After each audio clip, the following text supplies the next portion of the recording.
Esto es Imagen Empresarial y bueno, ayer le contaba pues esta información importante en cuanto a que México regresó al índice de confianza de inversión extranjera directa 2024. Para hablar de ello, me da mucho gusto saludar esta mañana a Omar Troncoso. Él es el director general de Kearney en México.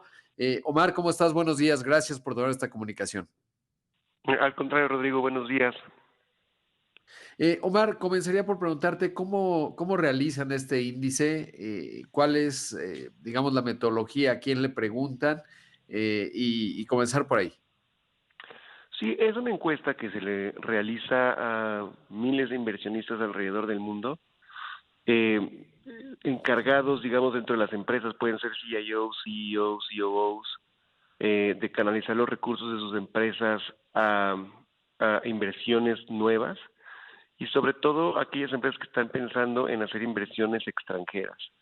El índice simplemente lo que rankea es en qué países estos inversionistas tienen más confianza y en qué países tienen menos. Y después para el top 10 se les hacen las preguntas sobre qué es lo que más consideraron para darle confianza a un país sobre otro.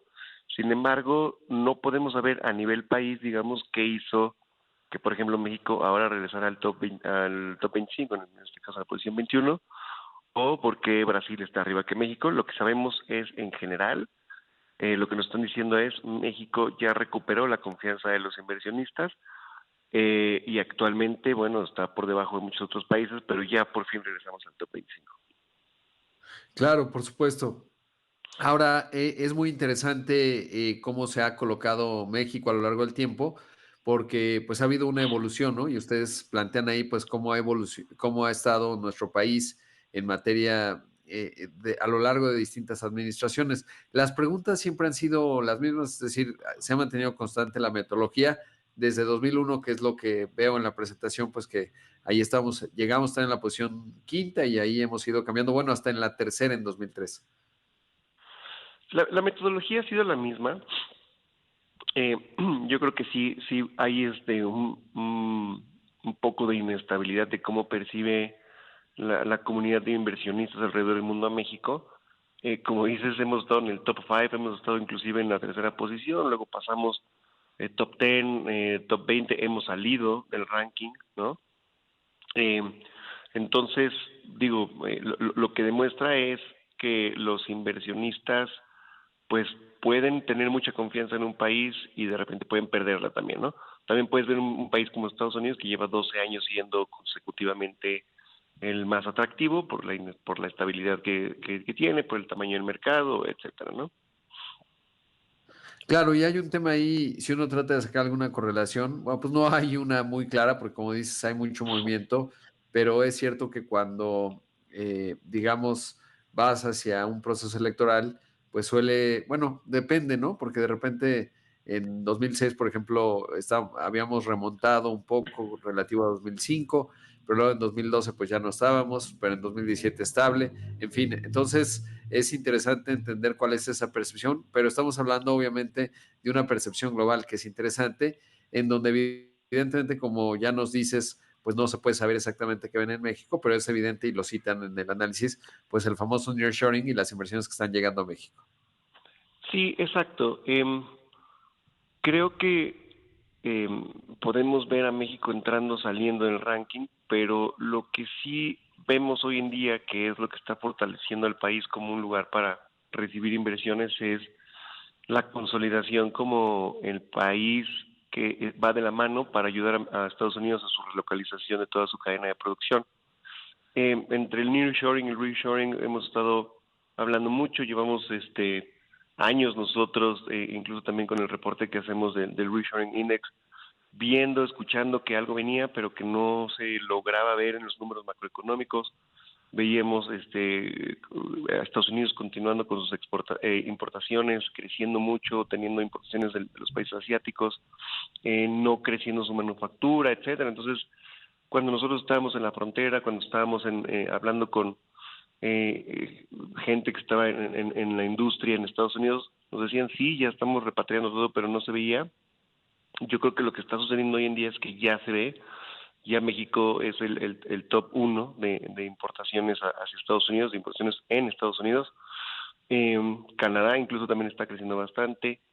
Cuando vemos el índice de manufactura de Estados Unidos está en un nivel récord, y todos los demás países que no fueron México, Canadá, están decreciendo sus importaciones, tanto en valor absoluto como en valor relativo hacia Estados Unidos. Entonces creo que lo que está sucediendo es el factor de ahora sí la consolidación de México como una pieza clave para la relocalización de las cadenas de producción. Y creo que también el punto importante es, no necesariamente ahorita México compite con Estados Unidos para ver quién se lleva la planta, ¿no? Es cuando se está regresando de algún país asiático. Lo que estamos viendo es que la planta se regresa y los procesos aterrizan en los dos países. Entonces, México está puesto para beneficiarse hacia adelante en el futuro, pues bastante. Claro. ¿Y cuándo se levantaron las encuestas? Esto es enero del 2024. Bien, sí, justo me interesaba saber sobre todo porque, pues el tema político electoral, ¿no? En los dos lados de la frontera, es decir, en México tenemos elección presidencial, en Estados Unidos también la tienen. En el caso de México quizás no hay tanta, bueno, eh, lo que demuestra, digamos, el índice, pues no parece que ahí no se dibuja tanto, ni en Estados Unidos, ¿no? Es una reedición, digamos, de la elección que ya vimos en donde ganó Joe Biden, bueno, pues ahora los dos candidatos están ahí. Pero un aspecto interesante de lo que también preguntan es la inteligencia artificial. Ahí qué se asoma y qué contestan, digamos, en términos de esta tecnología. Sí, si quieres, con respecto a tu primer pregunta, el proceso electoral de los dos países está, pues, digamos, incluido en el sentimiento de la respuesta de los inversionistas. Nosotros lo que vemos es, por ejemplo, en el caso de Estados Unidos, esta tendencia de relocalización de las plantas continuaría si el gobierno demócrata siguiera, o inclusive se podría acelerar si los republicanos regresaran al poder, ¿no? ¿Por qué? Pues Claro. todo digamos, trend de nearshoring empezó justo con la administración republicana hace unos años, y entonces yo creo que si acaso o se consolida o incrementa y se acelera, que creo que eso es lo que están viendo los inversionistas, y del lado de México pues ven o continuidad o cambio. Continuidad pues es justo lo que tendríamos hoy en día, ya hay bastante nearshoring, hay bastantes inversiones. Cambio pues están viendo exactamente lo mismo. Entonces yo creo que lo que se está viendo es igual o mejor por parte de los inversionistas. Claro. Oye, y justo hablando de esta parte, y si quieres ahorita comentamos lo de inteligencia artificial, pero Trump ha hecho comentarios, digamos, sabemos que es en campaña, y de acuerdo a lo que nos cuentas, pues parece no permear demasiado, pero por ejemplo, en el caso del desembarco de empresas de origen chino en el sector automotriz, que varias de ellas la semana pasada entrevistaba al director de BYD, pues ya estarían por anunciar alguna planta en México. Pero bueno, ha dicho Trump, pues les vamos a poner arancel de 100% si China pone plantas en México para vender coches a Estados Unidos. Y eso, bueno, sería violatorio del TEMEC si estas plantas cumplen las reglas de origen, ¿no? Y entonces, de repente, la experiencia mexicana con Donald Trump, por lo menos en 2017, 18 y en la parte que se renegoció el TEMEC, no fue del todo tersa, ¿no? Ahí no había respuestas, digamos, inquietud en esa parte. Sí, yo creo que del lado de los dos países, lo que ha pasado es que las instituciones han logrado que se cumplan todos los lineamientos, digamos, del TEMEC, ¿no? Ha habido iniciativas para protección de los dos lados de la frontera, incluso también de Canadá, y creo que ha habido circunstancias en que los congresos o los jueces, tanto de Estados Unidos como de México, frenan esas iniciativas y se apegan al respeto del TEMEC, ¿no? Yo creo que Por lo que supuesto. se está Omar, haciendo del lado de Estados debo hacer Unidos. un corte, Ah, pero te pediría la bondad de tu tiempo y platicamos la parte de inteligencia artificial que también es muy interesante, pero si nos esperas al corte, por favor, y regresamos en un momento. claro que sí.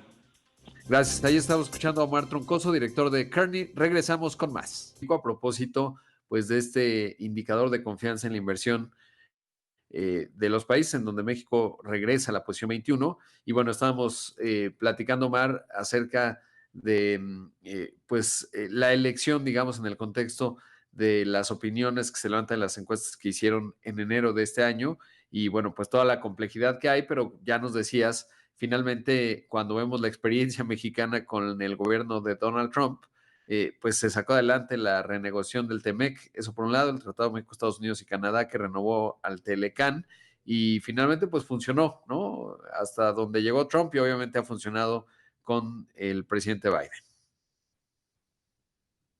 Sí, exacto. Creo que justo lo que decíamos era eso. Yo creo que mientras los países se estén apegando a las reglas de origen, yo creo que van a seguir mandando a las instituciones a que se respeten los términos que están en el TEMEC con el USMCA.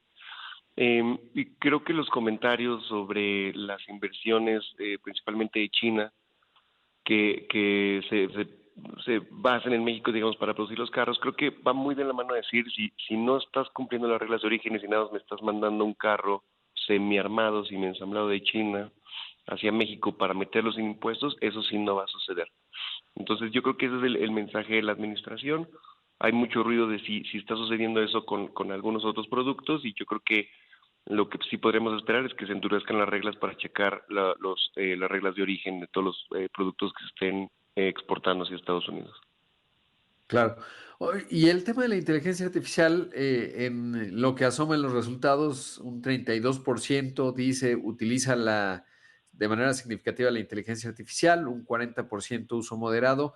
¿Qué hay de ello? Y digamos, en esta pregunta, ¿se refiere al proceso de formular la decisión? ¿Se refiere a la inversión específica? Porque ya ves que en México, por ejemplo, Amazon justo anunció una inversión de $5,000 millones, multianual, hay que decirlo, en data centers vinculado, pues no específicamente a la inteligencia artificial, pero sí se deriva de ello, muchos data centers, ¿no? Una zona específica para atender a México. Pero bueno, preguntarte de este aspecto, ¿qué podemos reflexionar a propósito de ello? Sí, yo creo que estamos viendo el principio todavía.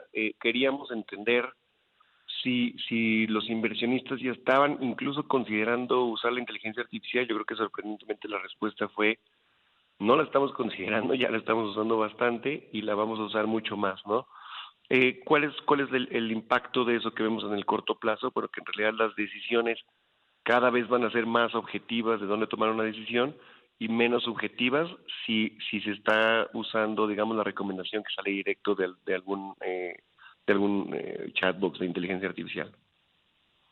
Sí, me llama mucho la atención porque dicen cómo ya la están utilizando, servicio al cliente, chatbox, automatización de procesos en los primeros o digamos los porcentajes más altos, pero lo interesante es cómo planea su organización utilizarla y ahí, por ejemplo, sube gestión de inventarios y decisiones de inversión, que eso me parece fascinante, ¿no? Es decir, pues no sé si meten parámetros y con la inteligencia artificial generativa salen resultados, pero pues como mencionas, es el inicio, parecería, y es interesante cómo ya la utilizan, pero sobre todo cómo están proyectando que pueda ocurrir. Exactamente, así es como lo vemos nosotros también. Claro.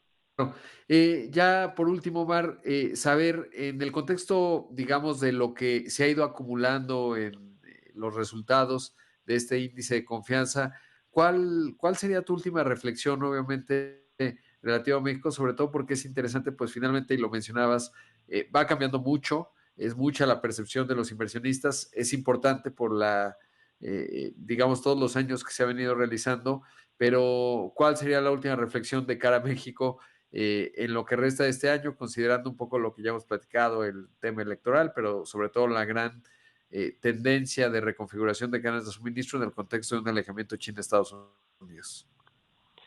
Sí, yo creo que la última reflexión de nosotros es, eh, estamos ojalá viendo solamente el principio, hay muchísimos anuncios de inversión por todos lados. Hay unos gigantes como los que acabas de mencionar, el de Tesla, que es de los más famosos, pero hay muchísimos en el orden de 5,000, 6,000, 10,000 millones de dólares que toman tiempo, tienen un retraso desde el anuncio hasta que se materializan, como tú bien mencionas, son multianuales, pero creemos que están ahí esos anuncios por alguna razón, los vamos a empezar a ver materializados en 2025, probablemente algunos ya en 2024, mucho en el 2026, vamos a empezar a ver la productividad que empiezan a generar esas inversiones en cuanto a plantas, en cuanto a exportaciones, etcétera, ¿no? Entonces, yo creo que todo lo que estamos viendo hoy o 2023 de inversión extranjera directa son cosas que se vienen arrastrando, que se vienen anunciando de hace 2, 3 años. Lo que no hemos visto todavía es en qué se traduce lo que estamos viendo de anuncios y digamos, esta nueva confianza hacia adelante, ¿no? Que creemos que va a ser bastante positivo. Sin duda. Omar Troncoso, director general de Kearney México, muchísimas gracias por tomar esta comunicación. Muchísimas gracias a ti, Rodrigo, que estés muy bien. Gracias.